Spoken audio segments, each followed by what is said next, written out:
G'day everyone, it's Chris from Off-Road Animal. Today we're going to be fitting a Predator bull bar to a Land Rover Defender L663.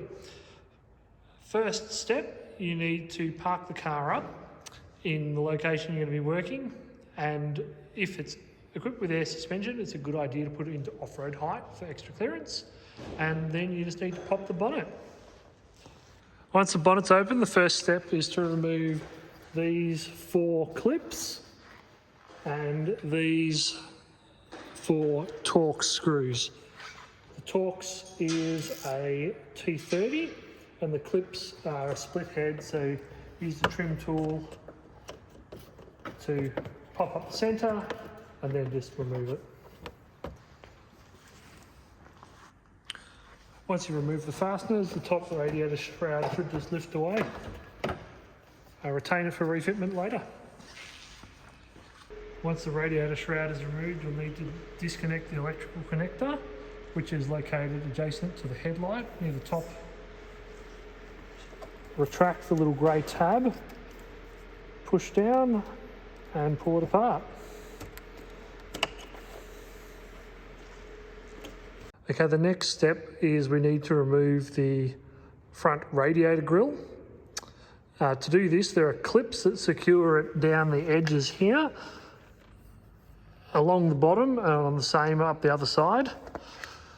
The best way to start it off is to release the clips by pushing down the little tab. Might be a bit hard to see. If you can see through there actually, you can see there's a tab and you should be able to manually, I can't do it whilst holding the phone, but push the tab down whilst you pull the bumper part away. I'll give that a go now. Once you've released all the clips, it should just lift off.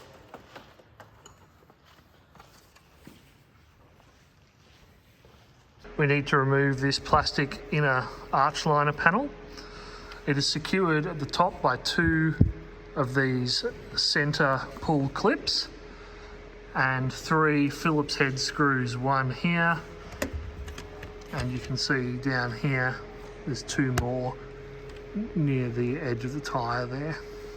The camera will focus. So we'll remove those and pull the arch.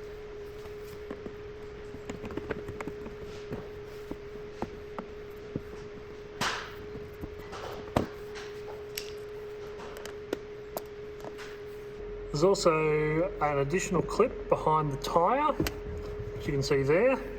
And then if we come down, looking from the underside, there's also a 3rd screw up here. So now I've got all the fasteners off. It's just a matter of manhandling and removing the inner arch liner and getting that out of the road. The next step is to release the wheel arch flare. These are held on by a bunch of clips behind. So you just carefully and gently pry out.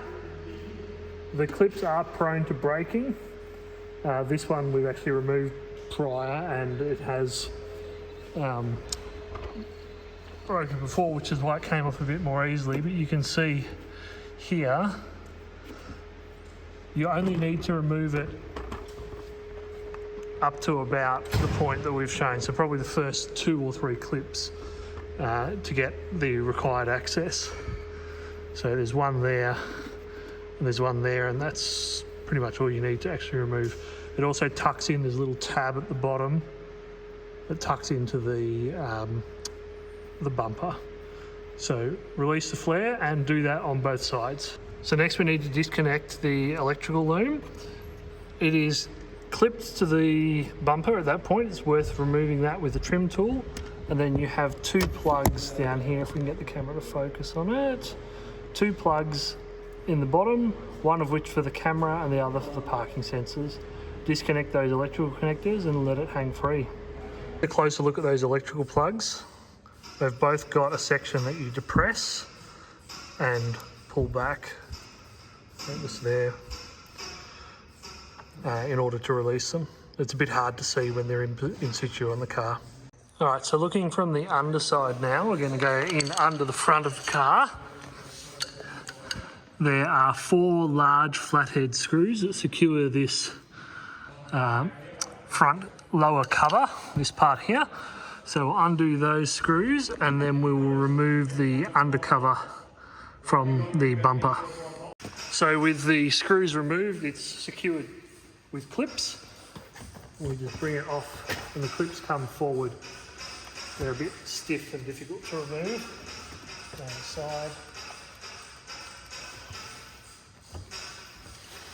Let's see if we can make it go.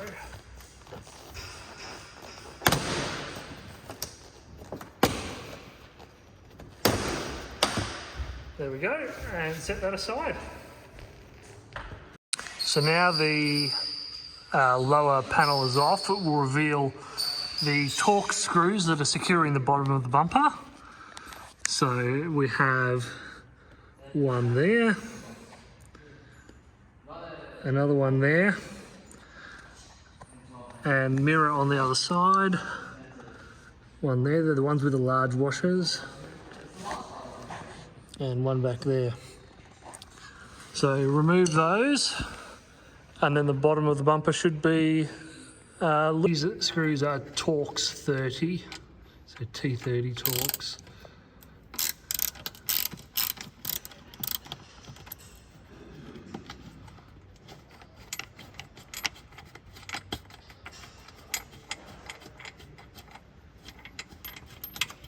Remove all 4 of them and then we'll move on to the next step. Okay, next up is releasing the headlight surrounds. So the headlight surrounds come as an entire one piece all the way around there. There's a bolt here, M6 10mm head.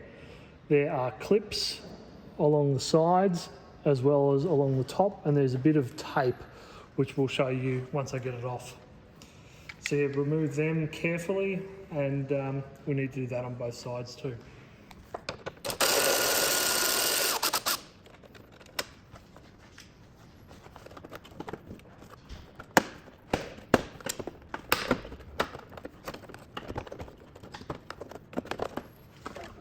On this side you'll need to manoeuvre it around. There's a wiring harness that makes it a little bit difficult to, I don't know if you can see it there.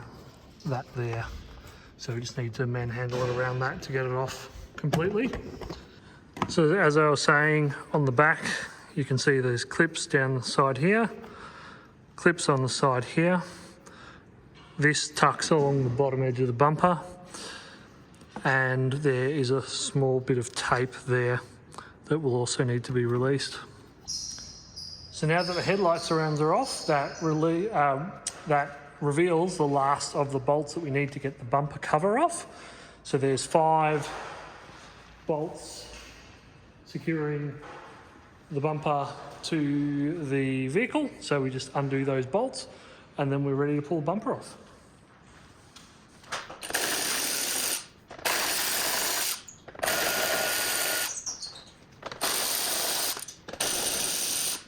Okay, so it's time to pull the bumper cover off. We need to release the clips along this line here. So firmly but carefully pull it away from the guard with a degree of force. Pop those clips off and then the bumper comes off. It's definitely helpful to have assistance for that, and then we just put the bumper aside. Okay, so now the bumper's off, we need to remove the tech features that are integrated in the bumper for rehousing into the bar. So we've got to take out the parking sensors, the fog light, more parking sensors, also the centre camera, and we also need to unclip the loom from the bumper. So we will start with the fog lights. Okay, for the fog light, press down on the tab and pull back to release the connector. And there is 3 T20 screws that need to be undone.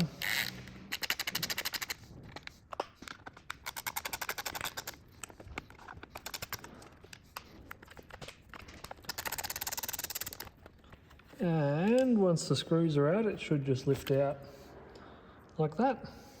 Repeat that for the other side. Okay, now to remove the parking sensors. pry these tabs apart, so pull them apart with your thumbs and then push from the back side of the bumper through with your finger, and the sensors should just pop out of the housings. Leave them attached to the loom at this stage. Pop all 6 of them out and then we'll move on to the next step. Okay, now time to remove the camera module from the bumper. Secured by 3 T20 screws, 2 up the top there. So we'll just undo those screws.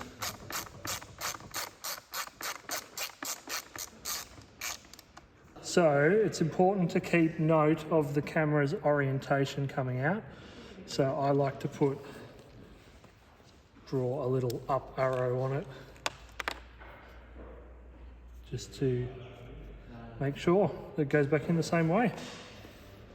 Right, the final step with the bumper is to remove the loom from the bumper by undoing the clips. So just use your trim tool and pry off the loom. Just go around and do all of them and then lift the loom off, and that's all you need to do. And the bumper's done. Okay, now the bumper's off, we need to remove the lower air guide. So to do that, we need to remove all of the T30 large head bolts that are securing it. They're this style here. There's 1, 2, 3, 4 on the bottom, then 2 at the top there. It's a good idea to loosen these 10mm head ones as well, which will make it easier to slide it out from below the active shutter assembly. So we'll just get to zipping those bolts off and remove the guide. Okay, so we've got all the bolts off now, and we've loosened these side bolts on the active grille to give it a bit more clearance. Should just be able to pull this out from under it.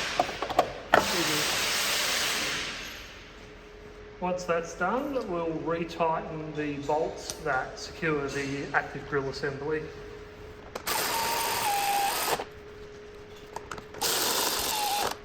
It's now time to remove the brake duct. So pry off the 2 clips. They're Christmas tree type. They're securing it. Can be a bit of a fiddle. And just maneuver it out of the way and repeat on the other side. Now it's time to remove the tubular bottom radiator support, which is here. There's a bolt tucked under there you'll need to remove. There's 2 clips that's securing these pipes, 1 on either side, and then these 2 big bolts that you'll need to remove.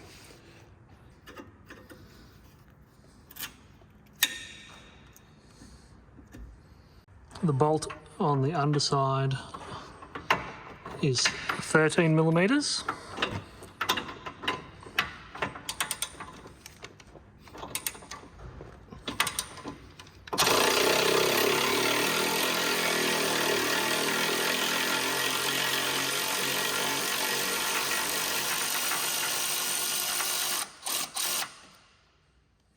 And the bolts on the front here are 16mm.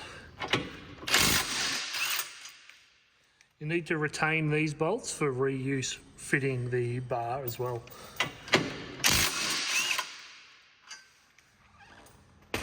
Once that's loose, we should just be able to maneuver this out and set it aside. Okay, now the lower support is off. It's time to remove the main crash beam. Now this is a little bit more complicated than it first seems. It is secured by the 4 big bolts you can see on the top and on the bottom, and also by those 2 bolts you can see sticking down. Now how do you get to them? It's a little bit of a faff. They are accessed from the top. So I don't know if you can see them, but they are down below this assembly here, and you'll need to remove the bolts that secure this bracket. You can see down there the head of one of those bolts, and on the other side you need to dislodge the radiator tank, which is secured by this bolt here, and then you lift it up and aside, and then using extension bars and knuckle joints go down and get to them. So we'll do that now. It's a bit of a pain in the butt, but that's how you got to get it off. So unfortunately this is a bit difficult to film, but we need to take these two bolts off. They're a 10mm head, and a socket with a extension bar is the best way to get to them. So I'll just do that. And these bolts off, this bracket is free to move, and we can manipulate it so that we can get better access to those bolts down there. This side, it's the same but different. First we've got to start by removing this M8 bolt, sorry not M8, 8mm head bolt that secures the top of the radiator. Then we want to lift the tank up and push it back. So I'll see if I can get the tripod set up to capture this a bit better. Hopefully this angle shows it all right. So once you've got the bolt out, essentially lift it up off its little supports and then slide it back, and there's now a very limited window of space that you can get into through there to get to those bolts. So this is the tool arrangement we found to work best for those frustrating top impact beam bolts. So it's a 3/8 drive socket, a 250mm 3/8 extension bar, a uni joint, a 150mm extension bar, and then a 13mm socket. Your mileage may vary, but it's certainly will need at least some kind of universal or constant velocity joint in there to be able to articulate around the obstructions. You'll also notice that there's an end of a bolt that's actually obstructing the head that we're trying to get to as well. So you'll need to loosen and back off that bolt from the front side, which I'll show you where that is. So those bolts that you can see through is this one here. So we need to back that one off before we try to remove or get our tool started on the annoying obstructed bolts. So with the contraption in place on those bolt heads, we're now just going to remove the bolts from the top. Once you've finished undoing the annoying bolts, the best way to retrieve them is use a magnet on a stick tool.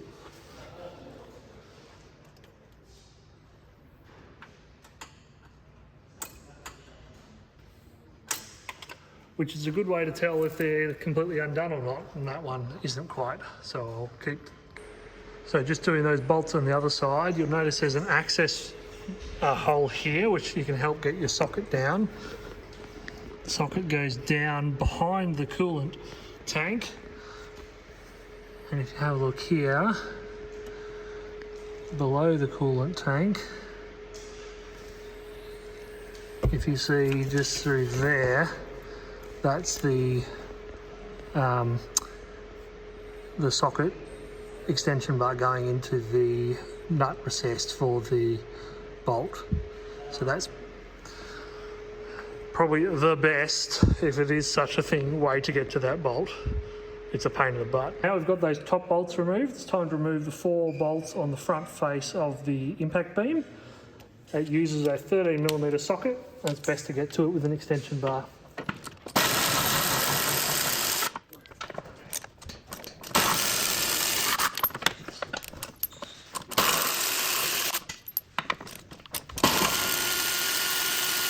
Okay, next we're going to remove the auxiliary radiator shrouds. So start by removing the bolt that's holding it onto the bumper retainer.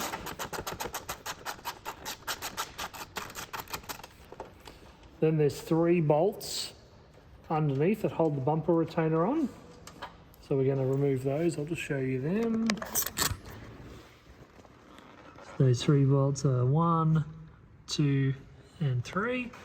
Remove them, take the bumper retainer off, and then I'll show you the next step in a sec. Now I've got 3 bolts out, we just unclip it. It's clipped just on behind the back of the fender. Manipulate it to unclip it and get it off. Now that that's off, you'll see that the air guide is held on by these clips. There's 4 of them. One in there, one in there. And we just release them, and then it's just a matter of manhandling the air guide out of the way and pulling it down and out to get it off the vehicle. Another tip removing the air guide, the most inaccessible clip on the top inside is best reached through the engine bay, and you can just see it down there. I'll try and get it with the trim tool to release it now. There we go. Okay, now it's time to reposition the bottom of the auxiliary radiator to give better tyre and mud clearance. So you'll see this bolt here, which is accessed from the backside. Undo that bolt and it will loosen the bottom of the radiator support, and then we'll be able to swing it around to place this support on this side of the bracket, which will just tilt the radiator forward slightly.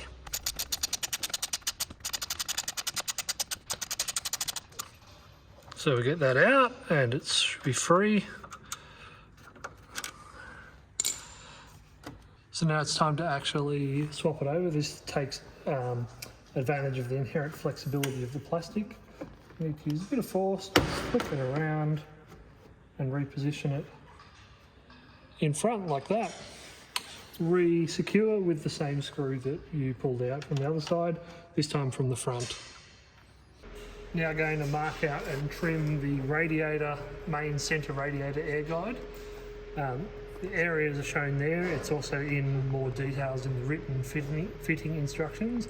Essentially you want to align parallel 5mm back, intersect this corner up here, and 20mm from that intersection down to there.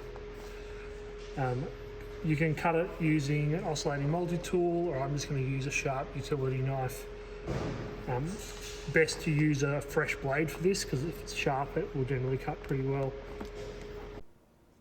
Okay, so there's another trim that we need to make that I forgot to take a video clip of.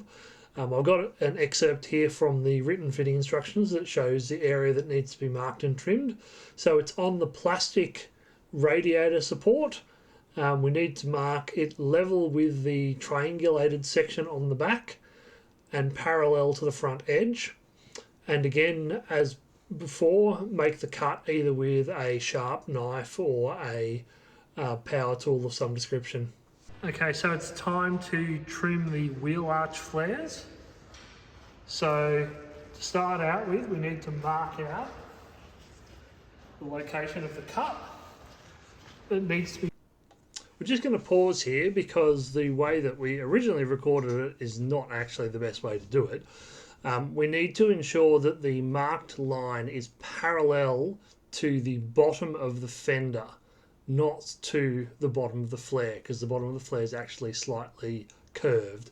So best to use a digital level to get the level of the bottom of the fender, and then transfer that across to the 90mm marked point that you marked before. To do the cut, you can use a power tool. Recommend an air hacksaw or oscillating multi-tool, or an angle grinder will also work. You can get sufficient clearance to the body by just packing it out with a rag such that it sits away from the body for you to complete the cut. So just make a nice straight cut along there and repeat on both sides of the vehicle. Next up, we fit the lower bash plate support panel to the 2 threaded inserts in the cross member. Goes on like this.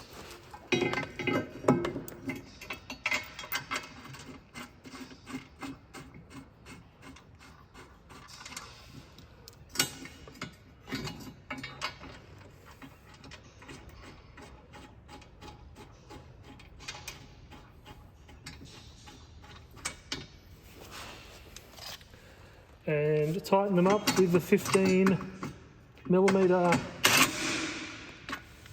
Try and get it nice and straight.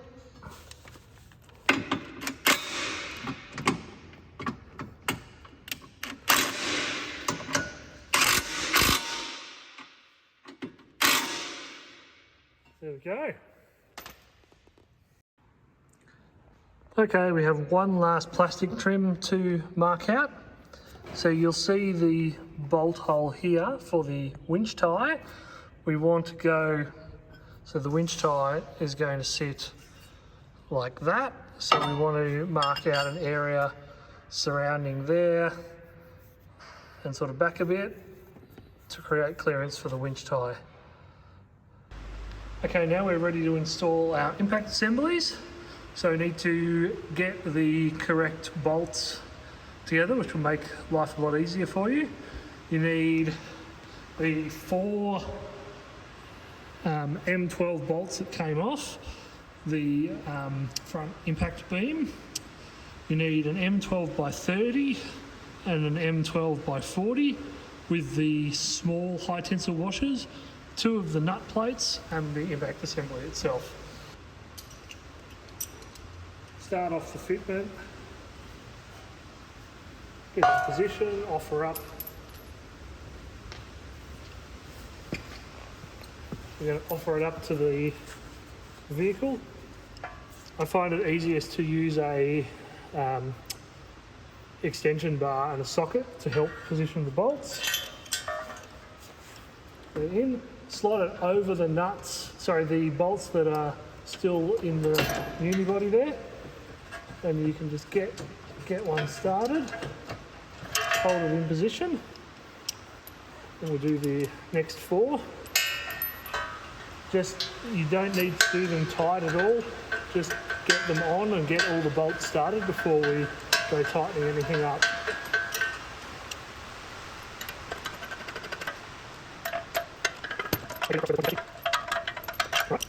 Okay, looking into the impact assembly now, you can see these 2 holes that don't yet have a bolt in it. These are the ones that we're going to use the M12 bolts supplied with the nut plates from behind. So the shorter bolt, the 12 by 30, goes on the bottom, and the longer one, 12 by 40, goes on the top. We'll just set that up so we can show you putting them. So the bottom one is the more straightforward of the 2. You just take the nut plate and insert it behind the end of the chassis from underneath, and then take your your bolt, and thread it in. It can be a little bit of a fiddle to get started, but once it's started, it's all good.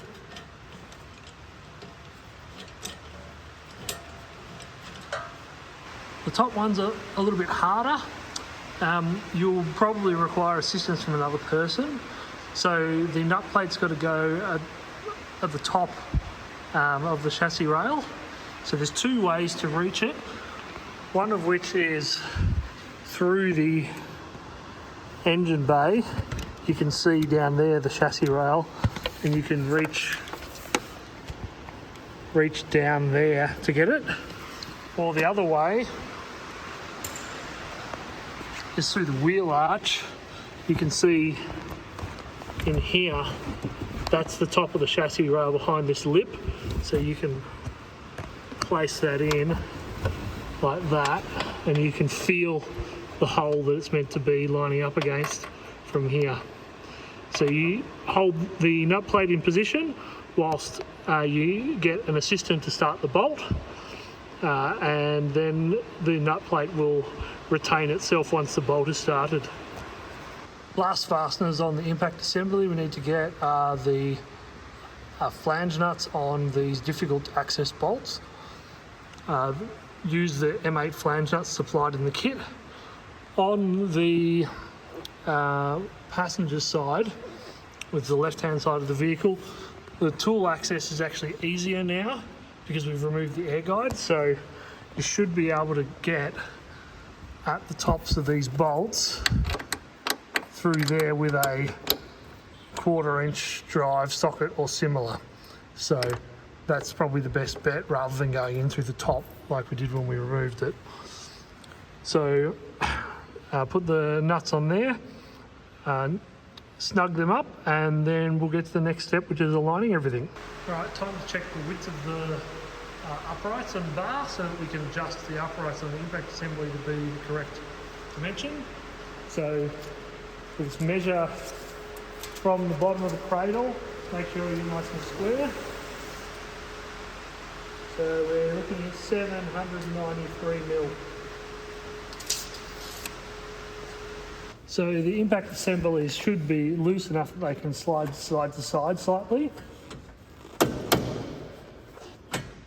See that? So you can use that adjustment to set the width. So measure inside to inside, and it needs to be slightly more than what we measured before. So we're slightly under here, so we need to push these out a bit.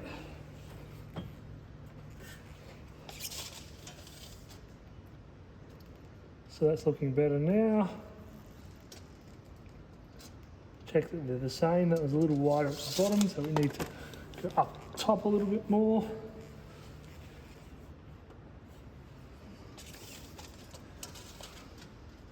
Measure once again.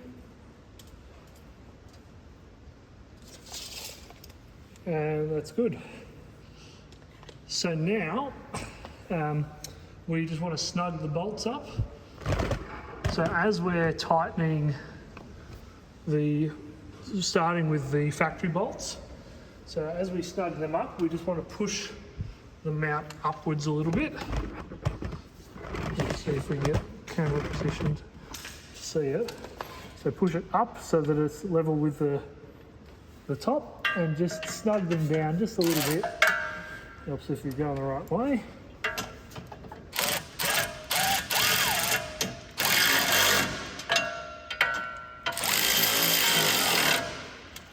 So not tight, but tight enough to not be moving.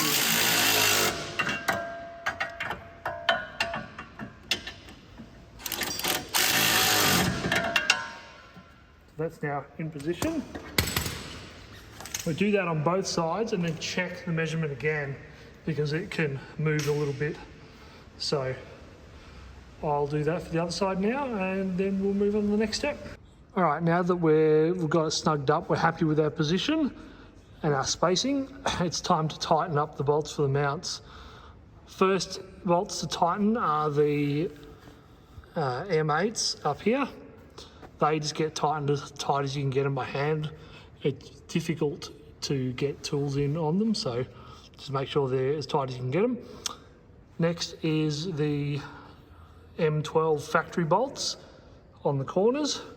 They need to be torqued to the torque spec that's in the fitting instruction, and same goes for these here. They need to be torqued with a torque wrench to the torque spec that's in the fitting instruction.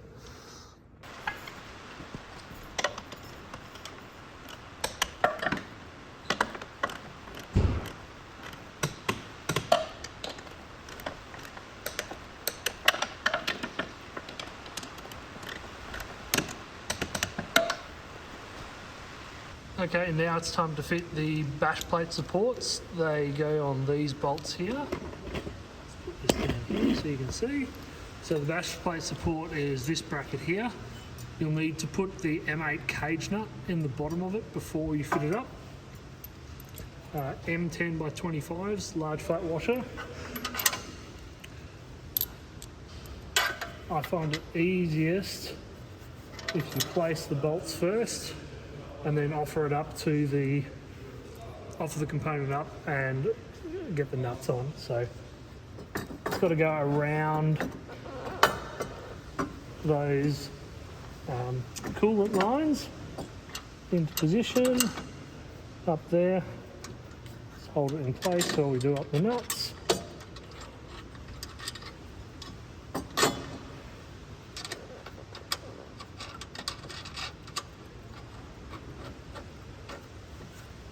Do the second nut as well, and same for the other side. So once you've got that in position, square it up as best you can. Make sure it's not touching anything, and then tighten those bolts up to lock that in position. So after we've done that, you'll see through the top, you've got access down to the hole where the winch brackets, the winch retaining straps go. So we're going to fit them to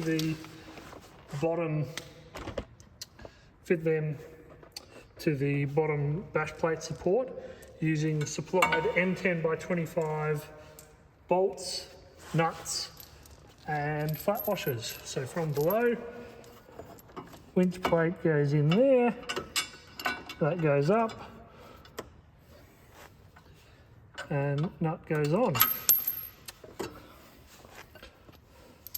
a bit of a fiddle, but so just get them on just finger tight at this stage. It just is a heck of a lot easier to do this while there's still access before we put the bar on.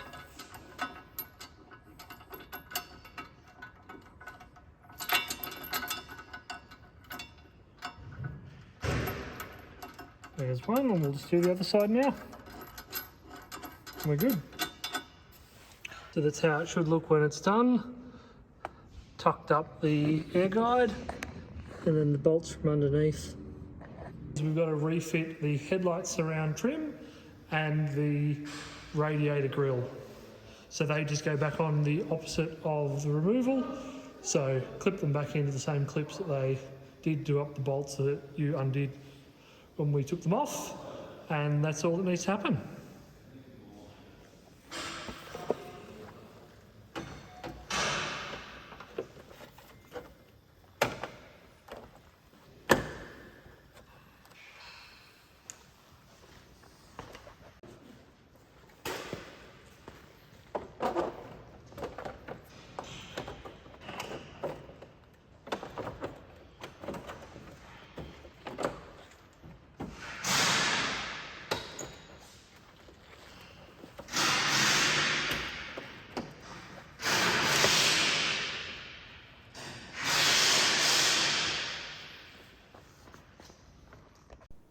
Okay, at this point we also need to get done a couple of steps that I didn't take clips of when we recorded this. So we need to reconnect the radar harness, refit the engine loom bracket and coolant tank that we moved earlier to allow access to the bolts, and we need to retighten the front face bolt that we removed to get access to the top bolt on the right hand side. So these are detailed in the written fitting instructions. So refer to that to make sure that you've got all steps complete up to this point. So those familiar with off-road animal bars would get to this stage and think, well, time to put the bar on. But that's not the case with the Defender, so don't jump too far ahead. Next we need to deal with the air guides that deal with these auxiliary radiators on the side. So they are these lightweight alloy parts here. So the first thing we need to do is add the pinch weld to seal up the air guide to the radiator to make sure that the airflow is still efficient. So refer to the written fitting instructions for the exact locations, but essentially the pinch weld goes on the back edge of all of these parts here and through the back edge there. So the exact types there's two types. There's a top bulb like this and a side bulb as well, and they go in different spots. It's best to check the written fitting instructions for the details. I'll get onto that. So when you're applying the pinch weld to the parts, the best way to do it is push it onto the edge, run it along to where you mark out how long it needs to be. It's a bit hard to try and do this in front of the camera. Mark where it needs to be. Then you use the side cutters to cut it to length.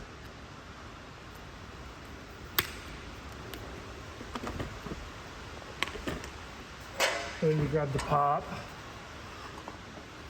and just make sure you firmly push it on all the way.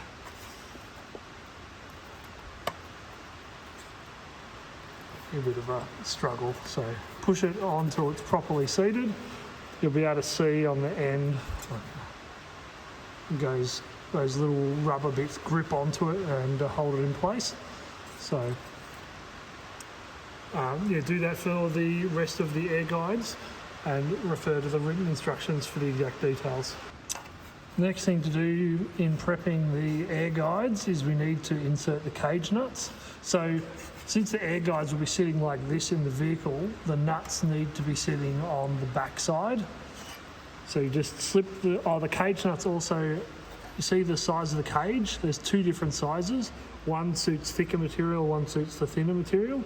So there's fewer of the thinner material ones, so make sure you use the correct ones for the correct application. Obviously the guides use thin material, but where it goes in the impact assemblies, we'll show you in a minute, needs to use the thicker ones. So we just clip them in. You can use a screwdriver to help you with this, but just push them and click them in. They should slide reasonably freely. Also need to position cage nuts in that slot and that slot there in preparation for the air guides. So these ones use the slightly thicker cage nut. It's the same thing, just slide them in. It's a bit hard to do one-handed. And leave them clicked in place. Alright, so before we fit the air guide, after we've put all the cage nuts in, we're just going to bolt the upper and outer sections together, ensuring that the outer section is on top of the upper section, using 6x20 black button heads washers into the cage nuts. All of the air guide fasteners are 6x20. So get that ready.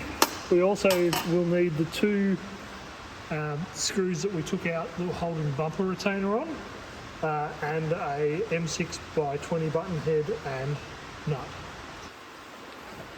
So now it's time to fit it up. Lift it up, bring it in, secure it to the captive point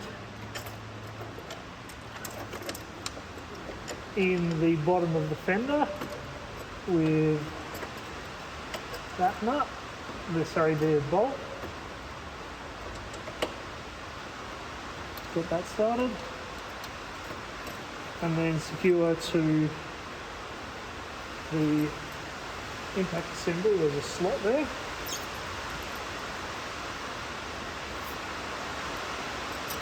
Hold that up, line that up. It should sit behind the bumper. A bit of a fiddle, you've got to get the nut behind.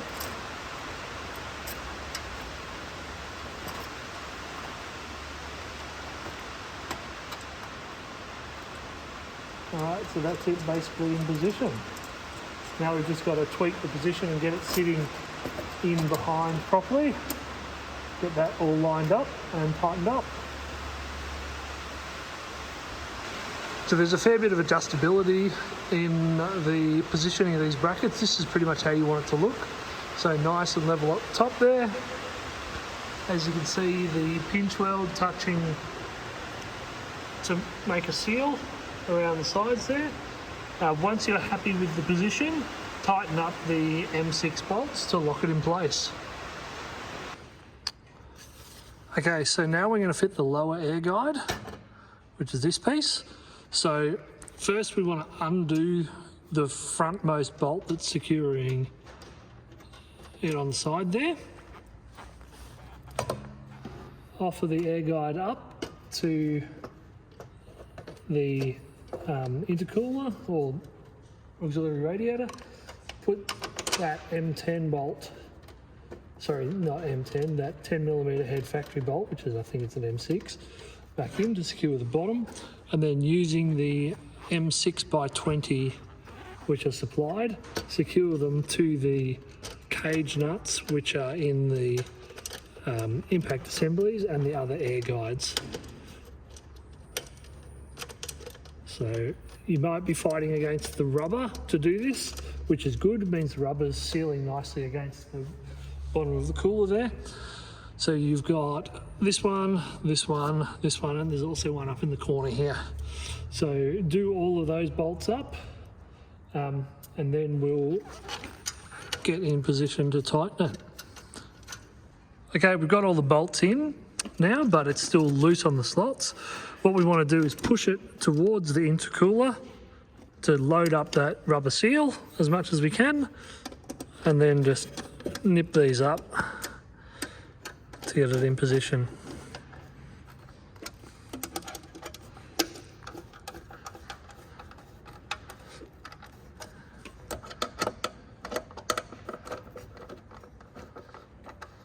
Repeat that for the other side and then we'll move on. Okay, now it's time to start kitting the bar out. To start with, we're going to fit the auxiliary toe points to the bar. We're using the M10 by 45 bolts. So to start with, you need to insert 2 of the bolts through the toe point, like this. These 2 positions in particular. And then offer that up to where it sits in the pan and push them through. And then the other 2 bolts come in from the other side.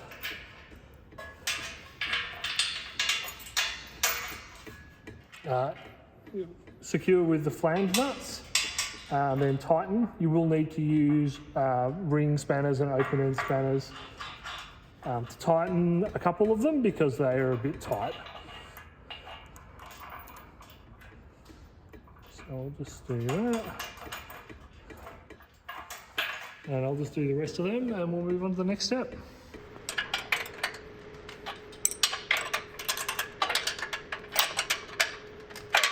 Right, the next step in getting the bar kitted out is we've got to fit the wiring harness into the bar, starting on the left-hand side of the bar with this sensor hole. We'll just feed it through. It runs above here. You'll just have to make sure that all of the connectors are not feed appropriately. So I'll just take this here. We then go through this one here, along the bottom. So we go around through this hole again, and then back out to the top to the last 2 sensor holes. So I'll do that now and then show you what it looks like when it's done. Okay, we now have the loom routed. So on the left side, the main plug and the camera plug. Then you've got your 2 sensor holes there. This little plug here is for the fog light with that little relief for it to come through. Coming through the middle, you've got the plug for the sensor, which is there in the sensor hole. This is for the camera, so that goes down there. Another parking sensor plug there. Again, your other fog light, and your last 2 sensors. Refitting the sensors to the bar, we need to clean around all of the sensor hole locations using some isopropyl alcohol, just to make sure that there's no grease or other contaminants that could affect the bonding of the adhesive tape that we're using. So just do that for all the sensor holes, and also you want to clean the surface, mating surface of the sensor holders themselves. So do that for all 6 locations and then we'll move on. Okay, the next step is we need to apply the adhesion promoter. So that comes in this little ampule that we supply with the kit. So you see there's a little mark there, just squeeze on that mark and it will break it, the little vial inside, and then use the stick just to wipe the promoter all around the sensor area to help the adhesive bond better. Also need to apply the promoter to the bonding areas on the parking sensor housings as well. So you need to wait at least 5 minutes after you apply the promoter before you apply the tape. So do this for all of the holes and then we'll move on. We want to put the cage nuts in all the slots. So there's 6 slots per side, 3 here, 1 in here, one there and one there. To do that, you just slide the cage nut in and push it. It can be easier to do with a screwdriver, and I'll show you how to do it with a screwdriver in a second. So you just insert, get one of the little legs caught on the edge, and use the flat bladed screwdriver to push up the other leg whilst you're pushing down on the cage nut, and it clips in. Right, now the promoter has cured, we want to get the tape pads, which are in the tape kit, and bond 2 pads to each sensor housing. So just peel them off, line it up sort of in the middle, and give it a good press, and do that for all 6 housings. It's a bit hard to do this. Try and hold it in the middle of the camera there. Try not to touch the sticky side of the tape. Just do it on the edge there. Push it down to give it a good bond. And yep, just do that for the rest of them. All right, so back now at the bar. We now have our taped up sensor housings, and we've got the parking sensors. So when you remove the parking sensors from the bar, they look the same, but there's 2 different plug types. The vertical plug was on the outside and the horizontal plug was in the middle. Make sure they go back in the same spots. First, we need to fit the sensor to the housing. There's a little keying feature in there, which you'll note matches up that. So just insert it through. Make sure it clicks. It should click on both sides. So it sits in like this. Next, we want to hook up the loom. Make sure that that clicks in nicely, and then we're going to dry fit sensors to make sure that we're all lined up in the correct locations before we bond them to the bar. So we're just going to do that and work out the cable lay, and I'll come back to you when I finish. Okay, so once we've worked out the dry fit and the cabling, so this is how I'm going to have it arranged here. So there's a little loop in here. This sensor is going to be like that, and then this one's going to be like this. Disconnect the sensors again, which is easier said than done. Then we want to peel off the tape and stick them down. So this can be a little fiddly. Can help to use a utility knife to get this, like the peel up done. Now you need to make sure when you're bonding it, it goes nice and square. So again, this was our orientation it was going to go in. It's a good idea to put your finger through the hole onto the sensor to then guide it into the hole so it's nice and centered, because it will bond pretty securely as soon as it touches. So make sure you're nice and centered in the hole, you can feel it, and then push down with a good bit of pressure, and that should bond it in place. So just looking from the other side, if it will focus, you'll see how the sensor is sitting nicely in the bar, and the little rubber isolation ring is not pinched anywhere. So that's the important thing. So once it's bonded and you do all of the sensors, you've given it a good push and it's nice and secure, then you can just reconnect the cable. So do that for all 6 sensors, and then we'll move on. All right, now it's time to install a light bar if you're fitting the light bar into the pan of the bar. So it will fit, it's designed to suit the Off-Road Animal 22-inch light bar, which is what we have here, but most 20-ish inch light bars will fit with custom brackets or some adaptions. You just insert it into the pan. This you'll have to rock it to get past, and then you secure it in place using the bolts that are supplied with the light bar. So I'll do that and then show you it once it's done. Alright, just giving you a bit better view of the how the light bar mounts. So there's a slot in there that you reach from the underside, so the bolt there, and then that bolts through on the underside through that little gap there. Alright, now we've fitted the fog lights to the brackets. It's time to fit the fog lights in the brackets to the bar. So obviously we mentioned before the angle that it needs to go on for each side, so it should be facing forwards when it lines up with where it's to go. To secure it, we're going to use M6x16 bolts and into the captive nuts on each of those spots. Before you go, grab your loom connector and plug it in, because it's quite short, so it's easier to do before you bolt it down.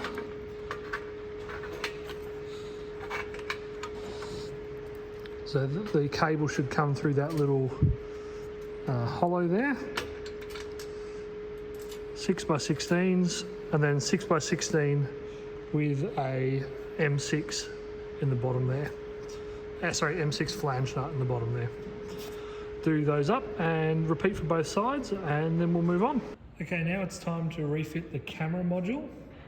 So you've got the camera module which we took out of the car. We want to insert that into the bracket. Then very, very carefully, because it's quite easy to bend the little micro connectors, we want to fit the, probably actually easier to do it first. So make sure everything's lined up perfectly straight. Fit the plug.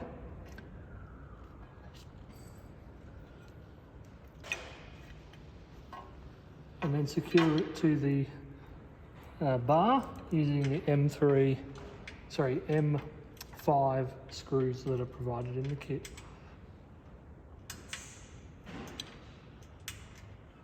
Which uses a 3mm hex head, which is why there's 3. Just be very careful with the camera, because it is easy to damage the little micro connector, the micro coaxial connector. So we get that started, and then we'll get a tool and we'll do that up, and we'll be ready to move on. Okay, so now is the best time to fit driving lights or top hoops if you're going to be fitting them to your bar. So there's a arrangement of slots on the top. Each of these is spaced for a particular application. Refer to the fitting instructions for more detail on that, but essentially you can put some light bars here. You can put round lights, or alternatively you can put the full hoop. So the round lights will just go onto the slot there and then bolt down. Or you can also fit a stealth hoop which goes into these holes here and will sit like that and bolt down. We're going to be fitting round lights to ours, so I'm going to do that now, and we'll keep going after I have finished putting the lights on. Okay, now it's time to fit the pan brace. This bracket goes between the pan and the centre gusset. Fit it with M6x16 black button head bolts. So there's 5 of them, 2 on the top and 3 on the bottom. We'll put them all in and do them all up, and then move on to the next step. Can be a little bit of a fiddle.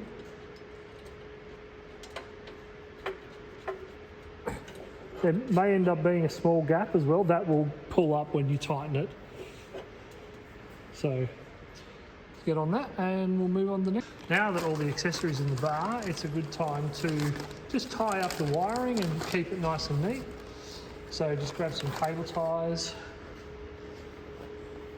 and you can just tuck the wiring away as neatly as you can and use the cable ties to secure it down. So you want to do this all the way along the loom. It can be a little bit fiddly.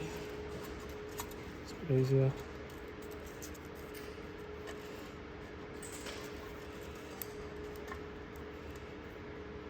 So you just want to tuck it all up, neaten it all up as best you can. Make sure you leave as much length as you can on this main end, because that's what's going to go back to the plug on the vehicle. But other than that, just tidy it up, work your way along methodically, and then we'll move on to the final step before we're ready to put it on the car. Okay, now it's time to finally put the bar onto the car. So we're using a hydraulic lift table, which we highly recommend.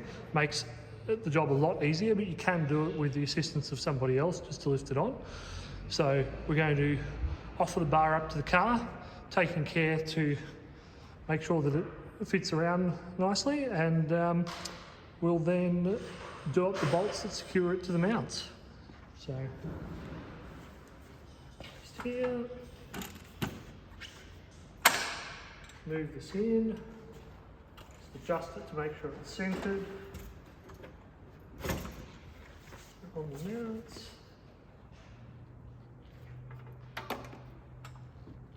It looks like we're a little bit low here, so we're just going to move it up a bit.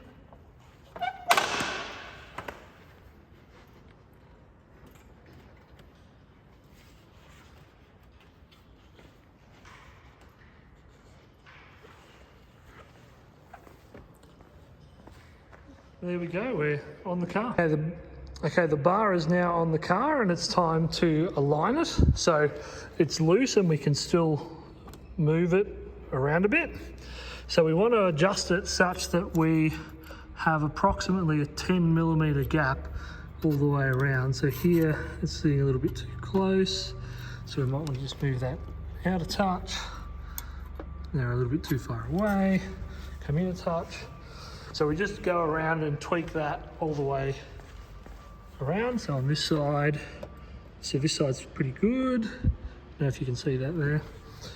A good indication of the height will be from the slots.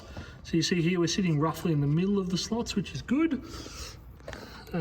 So we want to sit 10 to 15mm away all the way around. And then once we're happy with the position, we'll put the M12 bolts in through there. Okay, when we're happy with the alignment, we just go and tighten up at least 2 of these bolts in here, and then that will lock the bar in position. Check the alignment again afterwards, and then if you're happy with that, put the rest of the bolts in and then tighten them up. So I'm just going to do that now. Again, I can't do it one-handed. Okay, so I finished tightening those bolts and I've taken the trolley out since now that the alignment is set. So I'm just going to show you how I've had it end looks up. So you're between 10 and 15mm all the way around here, which is good. It will narrow towards here, and we're in line with the edge of the fender. We can always retrim this cut as well if we want to get that a bit more level, but that looks pretty good to me. All right, once you're happy with the bar's position, it's all locked in. We need to fit the fasteners to our winch tension straps. So just M10 by 25 bolts and flanging it on the back.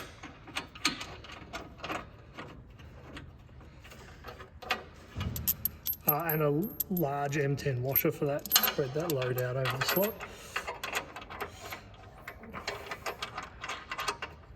And then we tighten it both here and then also tighten it underneath. Get off the tripod, tighten these ones here where the winch straps are mounted back to this subframe bracket. Okay, so if you're fitting a winch, now is the time to do it. Great feature of the off-road animal bars is the winch mounts through the front, so you don't have to take the bar off to mount or maintain your winch.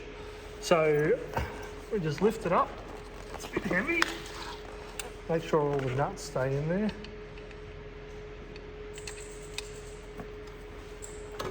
Lift your winch in. Easier said than done. It can be useful to have some help doing this.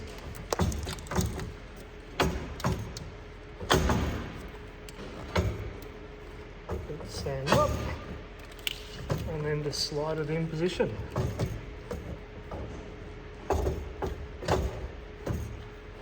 Like that.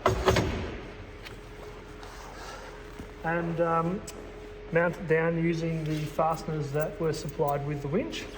So they just go into the captive nut of the winch once you line it up with the slots.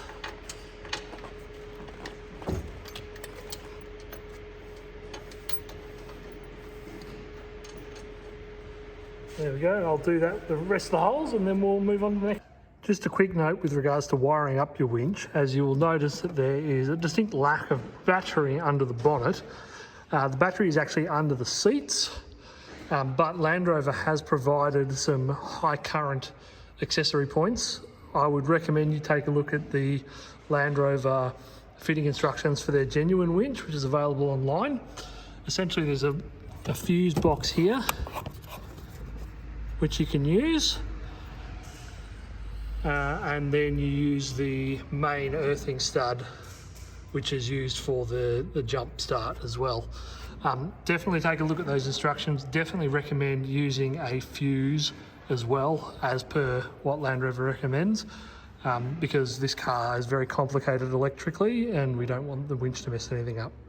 So do your homework with regards to your winch wiring. Okay, time to connect back up the main wiring harness. So the main plug's pretty simple. Just put it together till it goes click. Be very careful with the mini coax.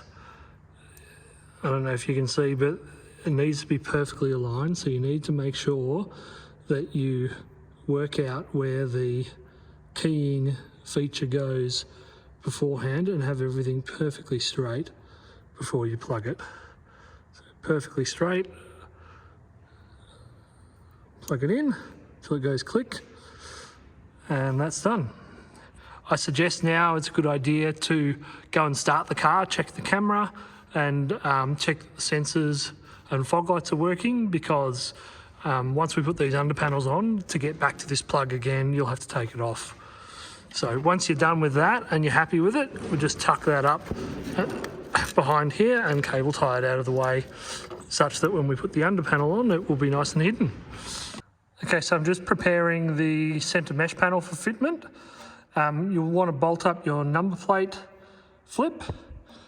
It goes through the holes in the side here, and the order of bolts is the M8 bolt, flat washer, nylon washer, flat washer, nylock nut, and you'll want to tension that up to give a nice resistance as you operate the number plate flip. Also under the number plate flip is the winch fair lead. Horse fair leads only are suitable, and you will mount that up to this using bolts supplied with the winch kit. Okay, now it's time to fit the mesh fair lead assembly that we put together before. So M8 by 16 button heads on the top and M8 by 20 hexes on the bottom, all into captive nuts in the bar. So just need to offer it up to, needs to go behind the camera, and then you get them started. Once you've got one started, it can hang there.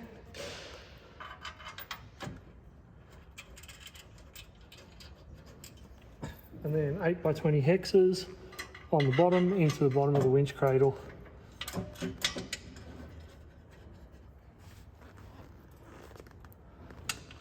So once they're in, tighten it up and then ready to move on. Right, now it's time for the side under panels to go on. So first, before we start, make sure you put that cage nut in, because it's very difficult to get out once it's on. It's secured by M6 by 16 button heads into the cage nuts we put into the bar earlier. There's a little bit of a trick to getting it on. So you offer it up from the side, make sure that the lip is sitting behind the intercooler, and this, we'll want to tuck the wires in there as well. You can get that up and get it started.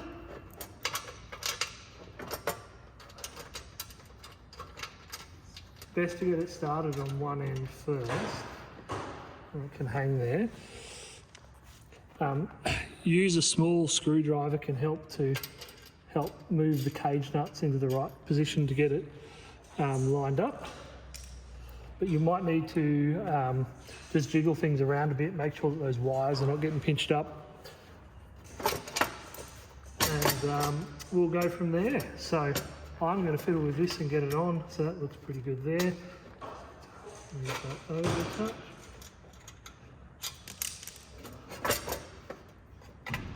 And we'll get that all sorted.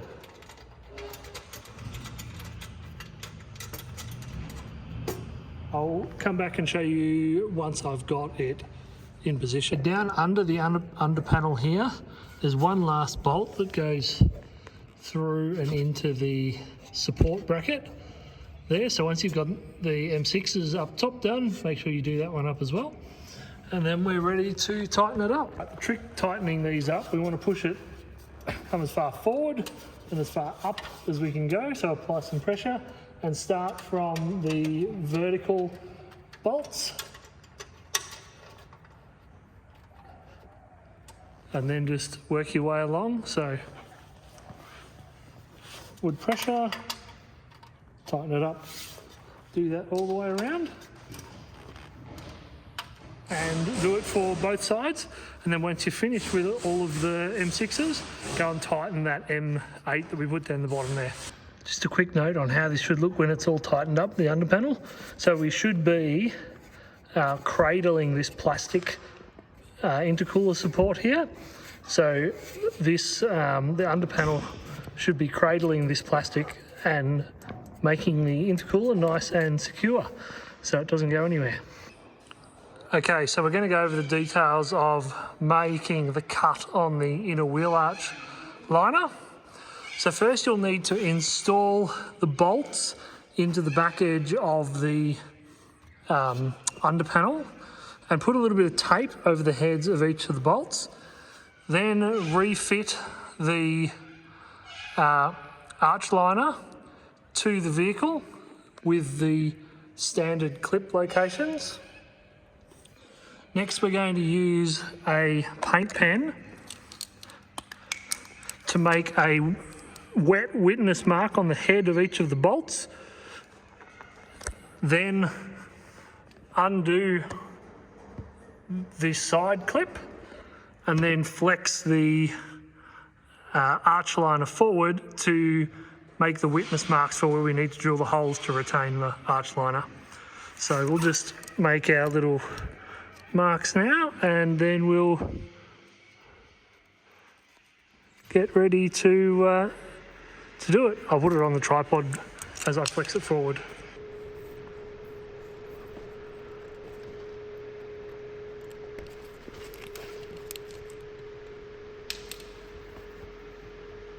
Bring it forward.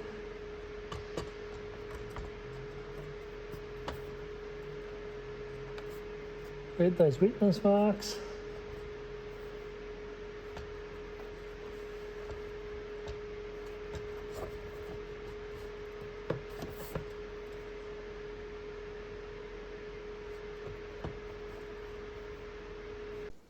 Okay, another clip that we missed recording the first time around.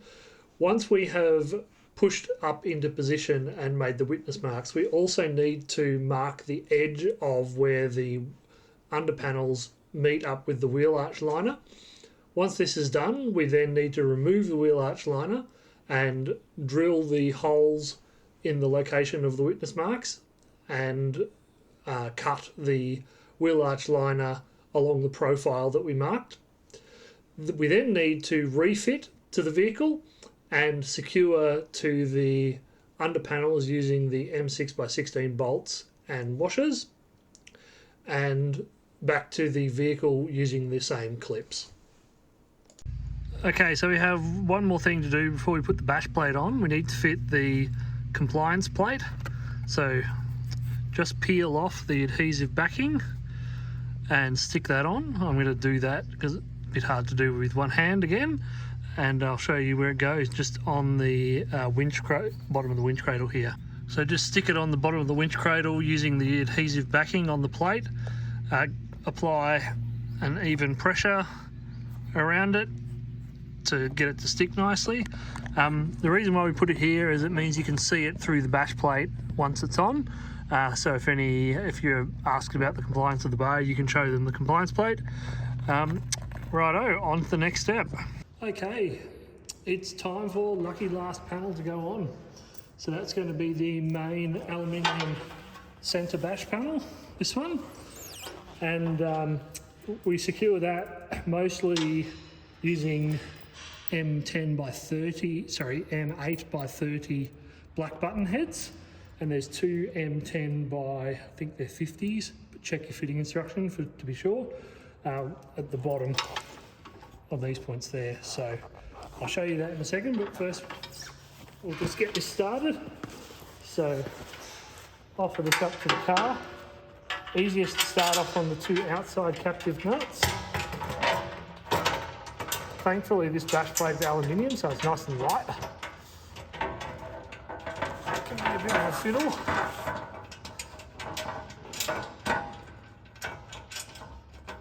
It's easy if you've got someone to help hold it for you.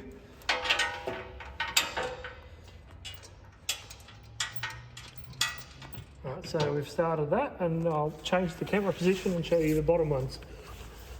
So here's the lower pickup for the bash plate. We're going into this captive point up here where we removed the factory bolt before. So we've got our M10 by 50 and our spacer plate. So offer it up, slide, this is very hard to do one-handed, slide the spacer plate in. See if you can. Spacer plate in and then into the captive spot on the bar. A bit of fiddling to get it on, but you get the... Okay, once we've got it on and we've got all of our M8 bolts started, start by pushing the bash plate up and then progressively tighten up the bolts. Start with these ones in the middle on this subframe and then work your way out. So just use a,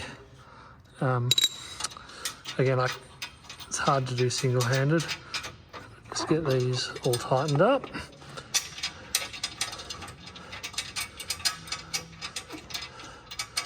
So yeah, work from the middle out as you're tightening. And that way it should sit nice and square and tighten up nice and evenly. I'll show you when it's done. Once those under panel bolts are tightened up, you are done.